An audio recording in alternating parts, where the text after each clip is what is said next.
О чем мечтает каждая девочка, девушка, женщина? Конечно, быть неотразимой. И одной уверенности в себе здесь мало. Нужно ежедневно работать над собой. Речь не только о внешности, но и, конечно, о внутреннем мире. Это проект «Преображение». Я и ведущая Вероника Тамтосова.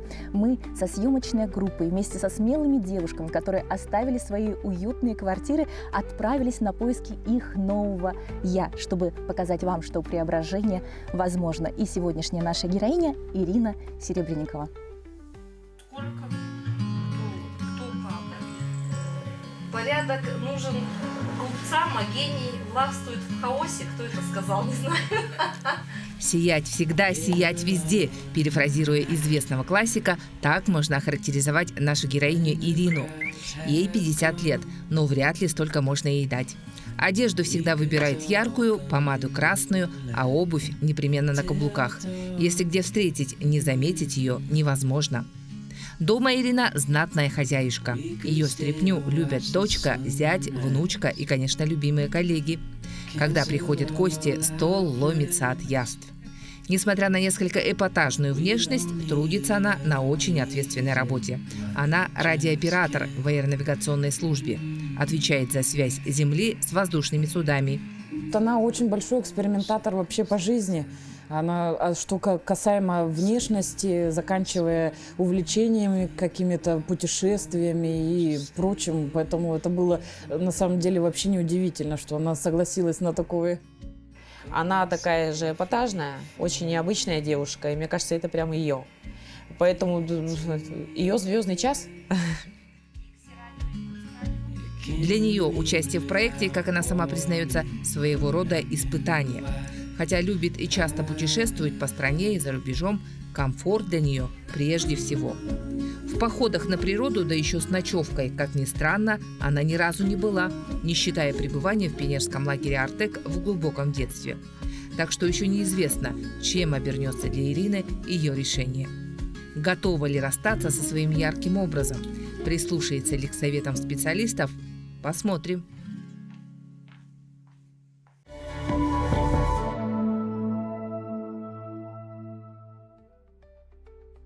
Наши эксперты красоты и здоровья считают, что даже небольшие усилия, приложенные женщиной для собственного преображения, будут иметь результат. Все зависит от самой женщины и ее желания, а помощь специалистов лишь в указании пути, по которому следует двигаться. Прислушаться к советам или нет, каждая решает для себя сама. Яркая, уверенная в себе Ирина считает свой стиль одежды безупречным. Что скажет на это стилист? Дарья Габышева – персональный стилист, коуч, блогер, многодетная мама. Помогает девушкам в Якутии и за ее пределами найти свою неповторимость и очарование. Дарья убеждена, что все люди имеют свой стиль, и ее миссия – помочь его найти и подчеркнуть с помощью одежды. Ирина, сейчас мы приступим к разбору вашего гардероба. И в первую очередь хотелось бы услышать, какая из этих вещей ваша самая любимая? Самая любимая? Ну, прям самая-самая любимая, это, наверное, вот шорты с блузкой. Ну, если лето, да. Ну, а так вообще эти вещи я часто очень одеваю. В принципе, все ношу.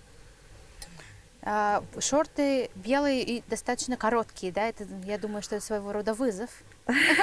Нет, ну, у меня, знаете, у меня штук 3, наверное, белых шорт. Они есть и чуть-чуть подлиннее, есть и с отворотом, ну. Вот это просто, наверное, самые короткие. Ну, и я понимаю, что вообще, на самом деле, шорты, да, в летнее время это оптимальный вариант для носки. И в целом белые шорты, ну, я думаю, что имеют право быть в гардеробе. Вот мне хотелось бы уточнить, что вы носите на ноги с этими шортами? Ну, либо сандали, либо слепоны. Такие вот тоже, ну, летние. Хорошо. Так, давайте посмотрим, что еще есть. Что еще носите, может быть? Вот такую кофту ношу с белыми джеггинсами, такие белые стрейчевые брючки есть. Ну, тоже и в пир, и в мир. Нравится мне она. Вот. Хорошо. Так, а красные брюки тогда с чем сочетаете? В основном вот с этой блузкой я их ношу. Ну, более такой строгий вид. И черные туфли одеваю, ну, как бы так, на каблуке в основном. Хотела уточнить, а вообще, когда я вижу, что у вас просто есть такие подобранные, скажем так, уже образы, то есть у вас вы уже укомплектовали, да, то есть все. Ну, в принципе, Например, если у вас есть, вот, например, желтый верх, да, Мгм. носите ли вы его с красными брюками? Нет. А почему? Ну, просто мне Ну, интересно. мне кажется, это не сочетается. Не сочетается? Светофор какой-то как будто. Тогда я могу допустить, да, как стилист, что, скорее всего, в вашем гардеробе много костюмов, Да, да? да. То есть вы покупаете условно готовый комплект Да, Да? практически да. и да. его так носите. Да, Вот. Я поэтому думаю, что одежды у вас в гардеробе много. ну да. Да, потому что это чаще всего так бывает, когда мы не мыслим, скажем так, категорией подбора, скажем так, одежды и конструктора, да, так называемого. То есть удобный и готовый вариант, который уже есть в магазине, это купить верх-низ, уже которые друг с другом сочетаются из одного материала, возможно, или цвета гармоничного, и уже там, скажем, не экспериментируя дальше. Но при этом я думаю, что вы великий экспериментатор и достаточно смелая девушка, потому что цвета просто нереально яркие. Это о вас говорит как о смелом человеке, и это классно, учитывая, что вы сама такая огненная. То есть для вас это все очень гармонично и комфортно, и это мне в вас, скажем так, очень нравится. Если говорить о рекомендациях, то я бы вам порекомендовала разобрать вещи и попробовать разоединить свои комплекты и посмотреть, что нового может в этом родиться, потому что вот в этом эксперименте, возможно, вы увидите новые сочетания, которые вы не замечали, и ваш гардероб станет более еще разнообразным и заиграет по-новому. Я никогда не одевала, но могла бы, наверное, вот одеть вот так. Да, все верно, отлично, Вот супер, хорошо. так, да. Мгм. Ну вот эту кофту бы, может, конечно, могла одеть. И, возможно, наверное, вот эту рубашку, только я бы ее завязала. Хорошо, Вот так еще, да. Еще что можно, например, данную рубашку можно добавить белый топ снизу, да, и просто накинуть на Мгм. плечи, например, Да, да, и я сделать, поняла. Мгм. да, сделать какой-то такой пляжный Мгм. вариант. Супер, супер, пятерка, Спасибо. отлично. Для себя, конечно, я почерпнула много полезного с ее советов. И, конечно, я хочу попробовать поэкспериментировать одежду, вот как она мне посоветовала, что с разных образов делать какой-то один образ. Ну, попробую. Надеюсь, у меня получится. Иногда переизбыток ярких цветов дает обратный эффект. И для того, чтобы этого не случилось, мы подберем ей такие образы, которые подчеркнут ее статус, подчеркнут ее элегантность и, соответственно, будут здорово смотреться на разных мероприятиях и в разных условиях.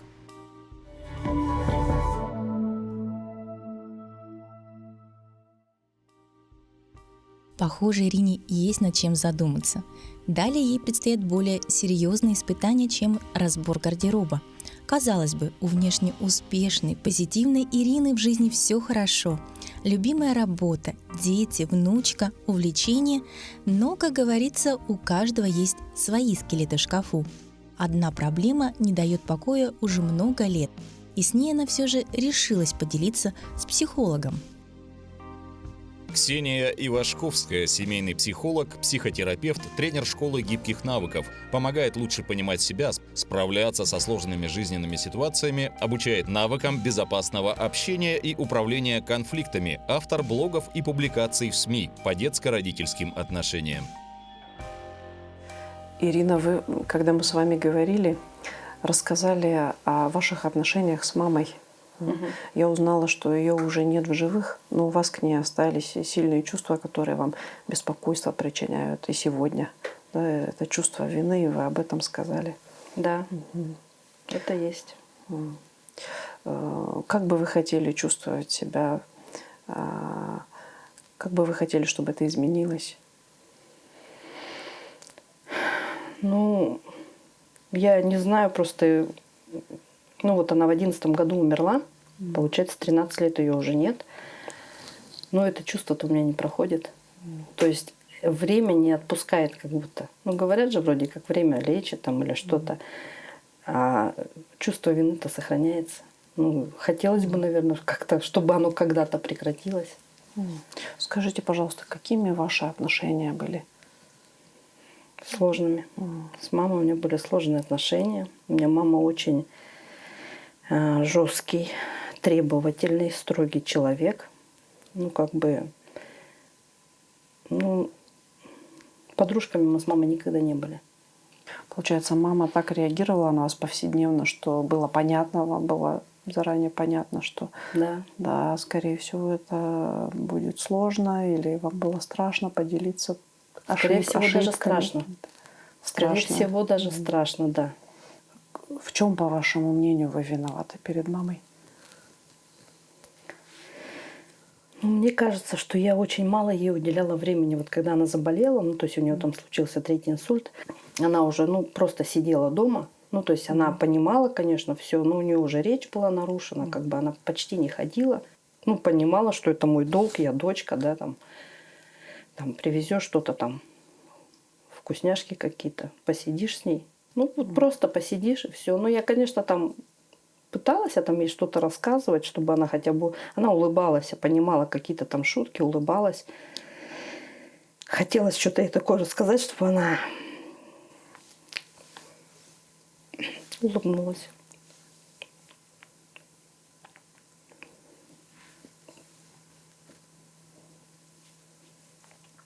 И этого как будто не хватило.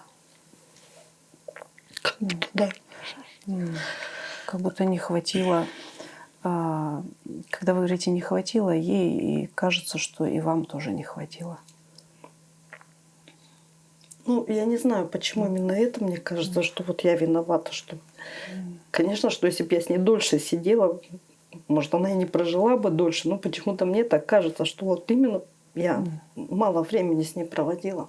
Но при этом было такое чувство дефицита, что это еще не все, потребность была такая большая. Ну, видимо, я не знаю, с детства, может быть, что ли. Когда вот я поступила на высшее образование, мне тогда было 27 лет. Но я была уже взрослый человек. Поехала к ней, ну, хотела поделиться этой радостью, что я поступила. Думала, она там порадуется за меня как-то. Ну, она почему-то сказала, зачем тебе это надо? И все, и я вышла, мне было, конечно, очень обидно, я прям заплакала. Даже в 27 лет мне хотелось, чтобы мама меня похвалила. Не знаю почему.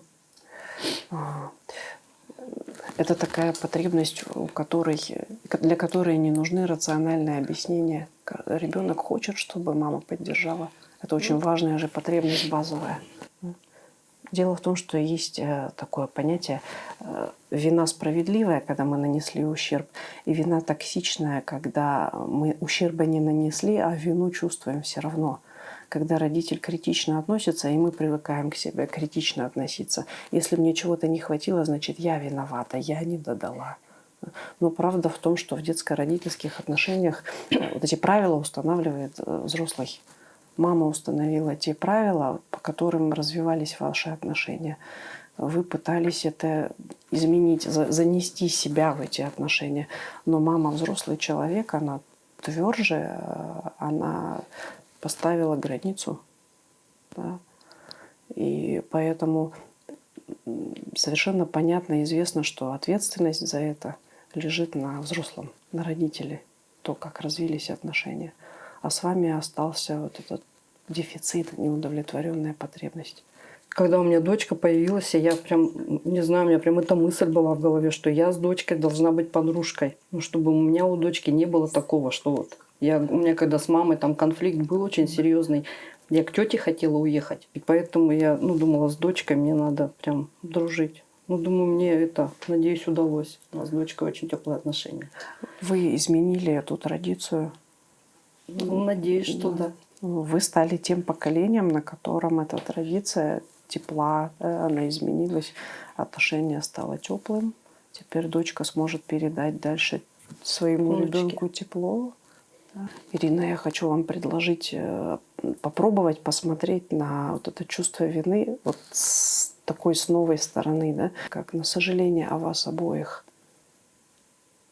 о том, что вам обеим не хватило и не получилось создать такие отношения.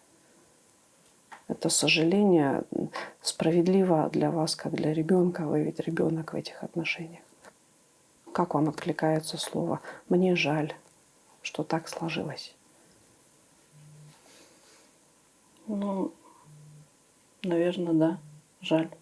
Я предлагаю побыть с этим, попробовать походить, пожить с этим и, может быть, мысленно обратиться к маме с такими словами: «Мне жаль, мне очень жаль о нас обеих, что так не сложилось», и почувствовать, как вам это откликается. Нужно проверить вот это чувство, как оно ложится. И двигаться нужно, ну, не форсируя, не заставляя себя. Я попробую. Да, с виной стоит поработать в терапии, да? Попробовать поработать через сожаление о вас обеих. Мое первое общение с психологом. И, разговор, конечно, был этот нужен, потому что, по крайней мере, вот на протяжении 13 лет я прихожу на кладбище, и я каждый раз прошу маму прощения.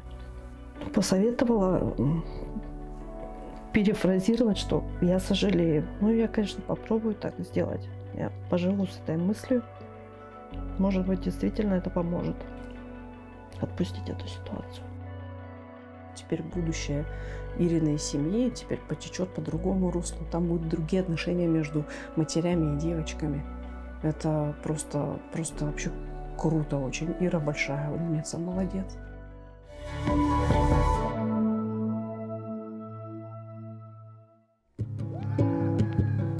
После разговора с Ксенией чувствуется, Ирине стало легче, появилось настроение, и она готова покорять горы. И мы дадим ей такой шанс. Впереди покорение Ленских столбов с персональным тренером.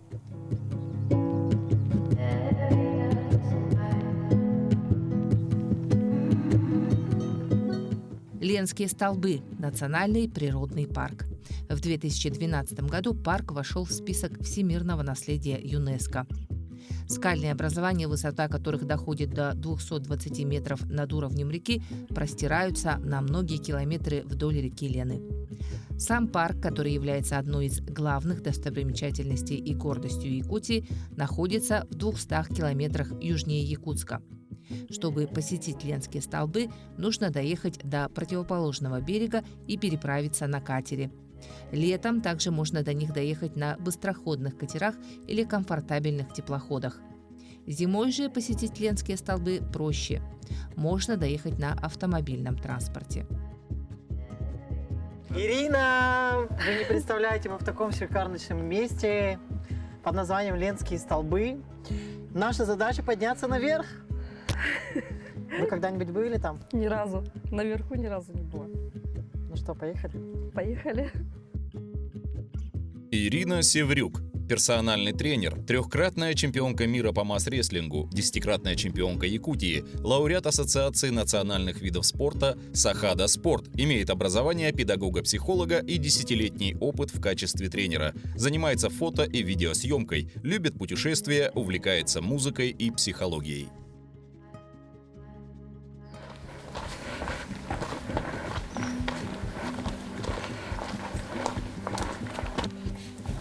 Ирина, для начала мы подвяжем хорошо шнурки, чтобы у нас голеностоп был зафиксирован, и нам было легче подниматься. Хорошо. Лес полон чудес. Как настрой? Боевой? Боевой. Если вдруг хочется отдохнуть, где-то подышать, обязательно останавливаемся. Привыкнуть к стрессу. Это нормально. Будет плохо. Захочется плакать. Это нормально. Ага. Наслаждаемся, да? Наслаждаемся видами. Водичку пьем по мере возможности, да? Не упиваемся маленькими глотками. Потихоньку, помаленьку. А там дальше камни тоже, да? Там везде? дальше ступеньки наверху. Ну, тоже с камнями с такими, да? Да, с камнями. Ясно. Но наверху никогда не был? Нет. Полагаю. Нет. Боязнь высоты? Даже не столько самой высоты, сколько, видимо, боязнь подняться именно. Вот сам именно процесс. преодолеть этот барьер. Да, то есть если, как говорится, на лифте на какой-то этаж там поднимешься, это нормально вроде как. А вот лифт именно... сам себя ведет. Да, а вот в гору подняться, это, конечно, для меня это да. Но я думаю, что физически не сложно, потому что вы хорошо сложены. Ну, если честно, и у меня никаких там спортивных тренировок, ничего не было. То есть Я там периодически могла ходить на качели Юлина, потому что проблемы со спиной, и Ага. как бы занималась маленько, чтобы позвоночник. Небольшой опыт имеется. Ну, чисто вот для Физических нагрузок. позвоночника, да, Ага. да. А так-то нет, я лентяйка же, конечно. Как и все, наверное, мы, большинство. Ну, конечно. Не каждому дано. Ну, я же вообще овен, по натуре же, как бы, как сказать... Человек целеустремленный Да, и упрямый. да, то есть если я понимаю, что для меня это, конечно, скажем так, выйти из зоны комфорта, Вот. но я себя настроила. Да. Я давненько не была, если честно. И последний раз это было зимнее время. Наверное, года 4 назад, лет 5. Ой, нет, я... Аккуратно, сколько? Мы когда-то приезжали в каких-то годах, я даже уже сейчас не помню сколько, но это лет 15 назад точно. О, боже мой. Тихо, лет 15 назад было, Ага. и то мы на теплоходе, ну вот здесь, Мгм. то есть кто-то желающий, конечно, пошли подниматься, а мы там просто на берегу пофотались, это и Ага. все. Здесь То есть на этом моё придерживаемся. Ага, очень скользко. Путешествие закончилось. Дождик идет. Ну и, конечно, не каждый может покинуть зону комфорта, правильно? Там в диких условиях, Да. машкара, комары, все это Да, такой да. раздражающий фактор, да, не очень хороший, там дождь, если идет. То есть а здесь вот умри, но сделай не скажешь, конечно, да, но тем Ну не это менее. же своего рода вызов самой себе, Конечно, это правильно? вызов самой себе, совершенно верно. У меня дочка, когда узнала, что я буду участвовать в этом проекте, у нее первый вопрос был: мама, как ты будешь 3 дня ночевать на природе? То есть для меня даже просто ночевка Ага. на природе это уже Это экстрим. уже экстрим. Это уже экстрим. Это уже, наверное, колоссальный и стресс, и выход из зоны комфорта. Ну, это, я говорю, это была максимум 1 ночь. И то это было всего пару раз в моей жизни, Ага. чтобы я на природе ночевала. А так для меня, я как, говорю, как прошла первая ночь? ну, хорошо. Да. А поездка как прошла? Ну, достаточно экстремальная дорога, да? Ну, дорога экстремальная, Мгм. ну, знаете, еще компания такая хорошая подобралась, Это поэтому очень хорошо. как-то, да. как-то Незаметно пролетело время. Да, да, да. Это вот мы уже поднимаемся на Ленский, Мы да, уже получается, да? потихонечку начинаем подниматься. Маленько. Итак, первая табличка, вы прошли 500 метров. Ой, ничего себе, Ой, какие мы целый молодцы. мир в твоих руках. Главное захотеть, Хорошая да? мотивация, Да. да. Помните, в детстве стихи были: если очень захотеть, можно в космос Да? полететь. Ну и все дело в голове. Мы это Да. прекрасно Да, понимаем. да, да. Все Это задатки, точно. все страхи, Это точно. все триггеры. Еще 3 раза по 500. Ну да. Как это? Оптимист и пессимизм, вот, да? Вот, да. Вот Ой, Ир, цифру подержите, можно- я шнурок завяжусь. Цифру можно одну вот воспринимать по-разному, да? Либо ты будешь целиком и полностью, да, и осознавать, что это как много. Либо всего лишь осталось, да? Верно. Опять же, установка в голове. Да, да, Вот. Ирина, вот мы и добрались до лестницы. Наконец-то. Прелюдия. Начало нового рубежа. Прелюдия окончена, да, начало нового рубежа, совершенно верно. Ну, как я и сказала, если хочется отдохнуть, там будут площадочки для отдыха, смело отдыхаем. Мы будем придерживаться одного темпа. Стараемся выдыхать, то есть на левую ножку. Да, вот такой лайфхак, чтобы сместить нагрузку с печени. То есть поднимаемся, выдохнули, вдохнули, выдохнули. И выдох, выдох. Мысли тоже настраиваем позитивно. Ничего страшного не ожидает. Высоты не боимся. Глубокий вдох и выдох. Глубокий вдох прям и выдох. Вот в таких моментах главное не садиться, да, там не падать. У многих ошибка, да. Люди сразу там то на корточки садятся, то ложатся, то еще что-то. Они начинают, наоборот, еще больше задыхаться.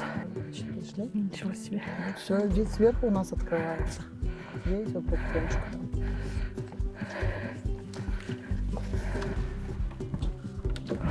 Ну что, мы на самой вершине. С чем я вас и поздравляю. Спасибо. Ирина, молодец. Мы сделали это. Умничка. Красота. Как эмоции? Супер. Блин, так радостно видеть.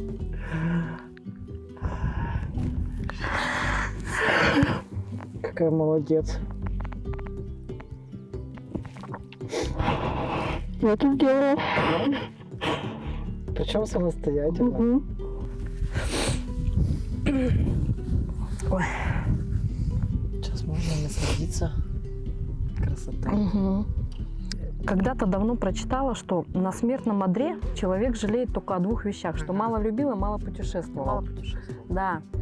И вот некоторые люди говорят, я говорю, там, ну поедемте там вот туда, ой, ты что, мне надо ремонт сделать, мне надо там машину отремонтировать, мне там еще что-то надо. А вот иногда действительно, когда заболеваешь, даже просто заболеваешь, ну там температура, Да. не можешь подняться, да, и ты ведь, правда, ты же не думаешь о том, что у тебя там, ой, обои там не поклеены или что-то. Ты же какие-то приятные воспоминания, о чем-то хочется вспоминать, вот именно свои эмоции. Да, да, именно эмоции. Я люблю тебя, жизнь! Спасибо! Это круто очень. Это нельзя передать Правда. словами, просто нельзя. Блаженство, Это надо, чтобы блаженство. человек испытал именно это. Блаженство. Это никак не перескажешь. Когда-то в классе в 6 я даже стихотворение написала про Ленские Да? столбы. Да. Я, конечно, его сейчас не вспомню, Да? но где-то дома записано. Ну, прям про Ленские столбы, да. Честно говоря, мы боялись, что привыкшей к городскому комфорту Ирине подъем на такую высоту, да еще и с огромным количеством мошкары, который не только лезет во все щели, но и больно кусает, напрочь испортит настроение, и она даже откажется от дальнейшего участия. Но то ли психолог хорошо поработала с ней, то ли тренер, но с исхождения Ирина вернулась еще более одухотворенной. Было тяжело. Ну, воздух как будто, знаете, дыхание сбивается же все равно с непривычки. Но я это сделала. И там наверху, то, что мы увидели, это, конечно, того стоит. И вот эти все трудности, вот эти 800 ступенек, это вообще ерунда. Вот когда там вот стоишь, это вот, ну, это словами не передать, это надо вот действительно испытать, это надо. Летом, конечно, совсем иные эмоции, особенно когда ты доходишь до пика, ты чувствуешь такое наслаждение, такую эйфорию, блаженство просто неописуемо.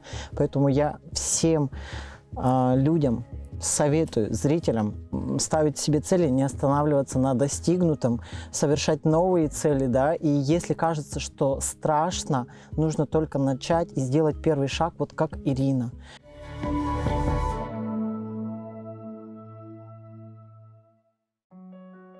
После эпичного восхождения на горы осталось навести последние штрихи в преображении нашей участницы. Надежда Ларионова, архангельская, визажист с опытом более 10 лет, обучалась у ведущих визажистов России и Казахстана, имеет международные сертификаты, передает свой опыт начинающим визажистам на авторских курсах, считает себя фанатом профессии, а макияж – способом творческого самовыражения. Надежда, хотела бы услышать ваш совет по поводу моего макияжа.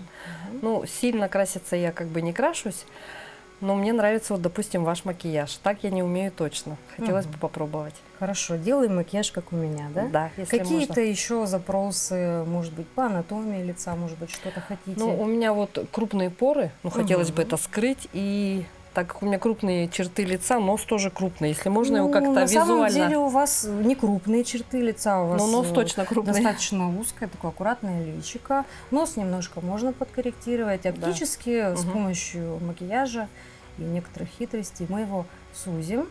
Я вам покажу, как это делать. Еще можно немножко вам подщипать брови. То есть вот тут немножко как бы есть лишние волоски. Тогда за счет формы бровей у вас будет лифтинг-эффект. Ну и немножко как бы брови кверху будут идти, потому что они немножко тянут вниз. А у нас, в принципе, гравитация все это сама делает. Но нам надо сопротивляться, конечно, тазу гравитационному, так скажем. Ну, можно немножко контурингом подкорректировать, скулы увеличить. И, в принципе, все. Сейчас модно такие естественные пушистые брови. Вот так они прям, да, они замечательные у вас от природы, вот прям такие, как я их сейчас. никогда не щипала. И не надо. Только здесь все. Больше ничего не трогайте. Никаких татуажей. Ни в коем случае. Это такие брови татуажем забивать — это святотатство. Ирина создала себе свой индивидуальный образ. Она с ним уже много лет, и я не вижу смысла это менять. потому что это пойдет против ее воли, и, в принципе, этот образ ей подходит, то есть это ее самовыражение. Поэтому я не вижу никакого смысла это менять, что-то там вносить.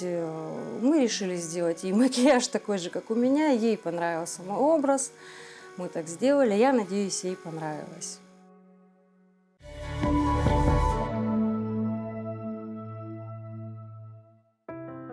Какой в итоге проекта предстанет Ирина перед экспертами в финальном выходе, узнаем совсем скоро. А судя по настроению наших героинь, их теплому между собой общению, проведенные дни на турбазе «Ленские столбы» запомнятся им надолго.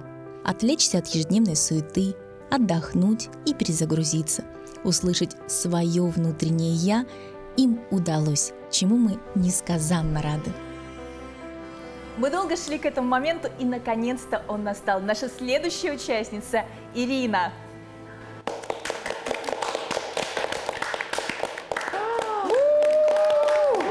Шикарно. Ну, очень вам идет. Шикарно. И цвет просто ваш.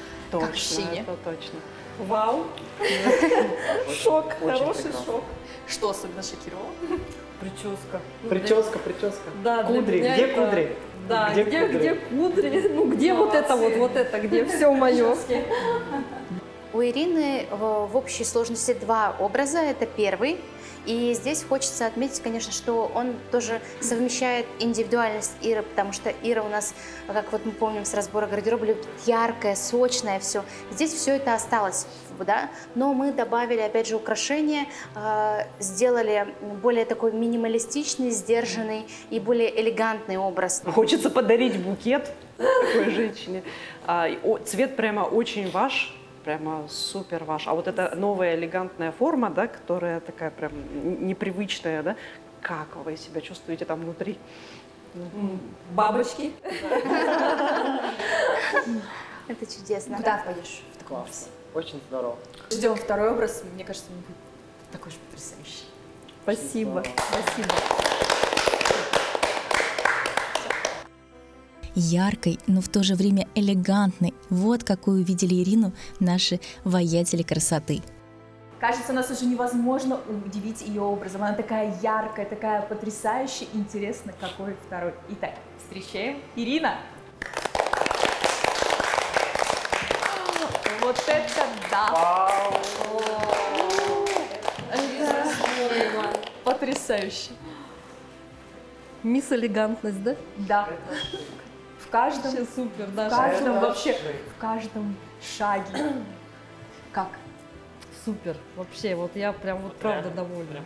Ну вот говорила, что ты читаешь все яркое, броское, а вот тут все лаконично и очень классика, как ощущение. Вообще, мне вот правда, прям вот все вот так вот, а все вот так вот во мне. Вообще супер. Этот образ как раз про полное преображение. Это когда мы усмирили весь огонь, который есть в Ирине, и немножко его раз так, и, может быть, даже немножко спрятали. Знаете, иногда в женщине должна быть загадка, да? Не все сразу, а так раз. Это называется, тот стиль, который мы выбрали, это такая сейчас очень актуальная тихая роскошь называется еще. То есть, когда мы выбираем минимализм, такой благородные цвета, полные, чистые. То есть у нас белый жакет всегда признак, того, что человек статусный, да, то есть потому что не каждый может себе позволить белое на каждый день, да, мы понимаем, потому что это непросто. Здесь мне нравится еще дизайн, если вы обратите внимание, какие классные разрезы на жакете, зрительно круто вытягивает силуэт. Брюки у нас с небольшой такой вот юбочкой сверху, очень легкая ткань, и в дальнейшем Ирина, я думаю, найдет, как применить эти вещи в своем гардеробе. Я думаю, что белый она любит, я знаю, она может потом носить его и хоть с красными брюками, и ей будет комфортно, да? Ирина прямо самая еще ярче стала, да, как бы в этой одежде, и виден характер, да? Изюминка. Улыбка, да, открытое лицо, и такой шарм, да, очень прониклась прямо за эти дни, еще ярче стало. Мне очень нравится. Ну, для меня вообще много чего нового было. Во-первых, съемки, телевидение, это вообще для меня, вообще первый раз. Меня нигде не снимали никогда. Первый раз поработала со стилистом. Первый раз у меня был тренер, прям который вот так вот. Ира, спасибо тебе за мотивацию вообще. Ты мой мотиватор. Я надеюсь, я к тебе в спортзал еще приду. Я очень надеюсь и всегда рада. Даша, да, спасибо за рекомендации по поводу вот миксования вещей. Почему-то никогда об этом не думала. Ну, надеюсь, вот я попробую, как вы мне советовали. Надя, фея красоты, спасибо, что ты вот преобразила меня. Я, конечно, попробую так в этом образе побыть, посмотрю, что скажут мои друзья. Вот. Ксения, спасибо вам огромное за ваши советы. Я честно прислушаюсь, я буду пробовать. Спасибо большое. Ирин, но мы тоже хотим, чтобы ты о нас не забывала. Обязательно дошла до спортзала, поработала над советами, удивила нас чем-нибудь невообразимым, а то, что ты о нас не забыла, мы дарим тебе вот такой сертификат. Спасибо большое. Потому что ты уже очень много сделала, ты пришла к нам. Спасибо. Спасибо. И, конечно, хочется, чтобы дополнением такого образа, твоего настроения был какой-то аксессуар от ювелирной компании Кирги, который будет напоминать тебе, что ты самая яркая, самая красивая, самая деятельная и просто потрясающая. Спасибо большое. Я вас всех хочу обнять. Пожалуйста. Спасибо, Вероника, тебе тоже огромное спасибо, Даша. Хорошая моя, спасибо. Спасибо большое. Ксения, спасибо большое. Вау. Спасибо. За эти дни мы как будто родные стали. Да, мы прям жизнь прожили, да? Да. До новых встреч. Нереальная, да? Вот эта энергия, я прям чувствую, как жарко стало после нее, так типа вау. Все равно остался. Огонь, да, вот это тепло, она умеет раздавать. Да. И реально вот я смотрю, например, понимаю, что вот Ира для меня пример на самом деле. То есть того, как можно относиться к жизни, да, неважно, сколько тебе лет там и так далее, да. Не зацикливаться на цифре. На цифре какой-то, да. На каких-то границах. Да. Хочешь быть яркой? А почему бы и да? Почему бы и да? И неважно. Могу и позволю. Могу и буду. И позволю себе. Да, классно. Ну вот и завершился проект. Я говорю это с некоторым сожалением, потому что, конечно, с одной стороны хотелось, чтобы быстрее увидеть этот результат, а с другой стороны, хотелось этот процесс весь прямо испытывать. Огромное спасибо хочу сказать каналу Якутия-24, организаторам проекта. Также большое спасибо, огромное спасибо всем экспертам. И мы надеемся, что такой теперь Ирина понравится и себе, и окружающим.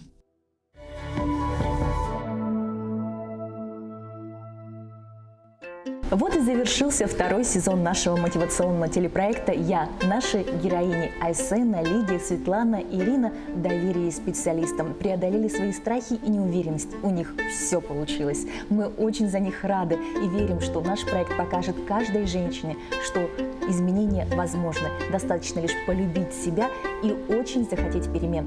Мы знаем, у вас тоже все получится. Ну и до встречи в следующем сезоне.